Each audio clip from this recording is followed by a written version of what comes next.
Right now, we are seeing widespread power outages throughout northeast Georgia as the freezing rain continues this morning. Yeah, that is also one of the big concerns. So let's get right out to 11 Alive's Chase Houle, who is in Helen, right there in White County. So Chase, you have some new information about the power in that area. What can you tell us?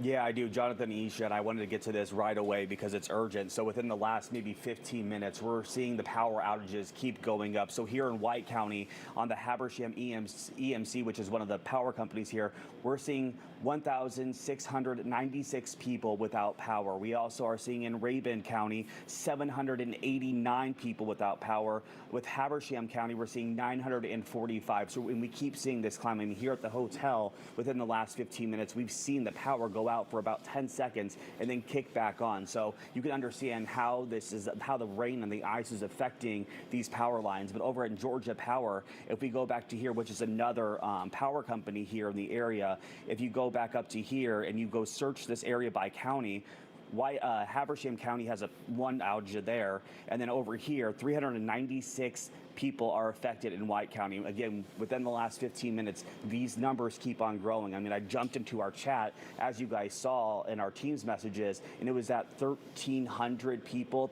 without power. Again, so these numbers are growing. This is something we've been talking about and warning people over the last several days. So I want to remind you folks at home that are watching, make sure that you guys have extra batteries, flashlights. I know the hotel here is making sure that we have extra blankets because, again, this power is going to go out. It's going to get cold overnight, and we're going to keep seeing these power outages keep going up. So, again, I hope that you guys all heeded that warning that we were giving you of being prepared. So, again, extra batteries, flashlights, sweatshirts, sweatpants, layer those on because that's going to keep getting colder, and we could be hours and even days without power. So I just wanted to get that information out right away to people so they know what's going on in their community.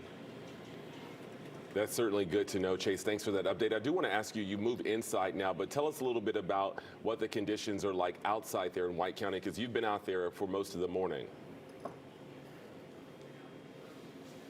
Yeah, we moved inside because I wanted to be able to have internet access to show you this map here. But outside right now, it's still that rain mixture, that freezing rain rather, and it's hitting and it's adding on to the ice on those power lines, on those trees. And as I told you in the last hour, basically we saw a power outage happen in the southeast of the county after a tree toppled over into some power lines from that weight of the ice. So again, as this rain continues up here in the northeast and it gets heavier as the night goes on and it gets colder out, we're going to see probably more power outages and trees go down in the area.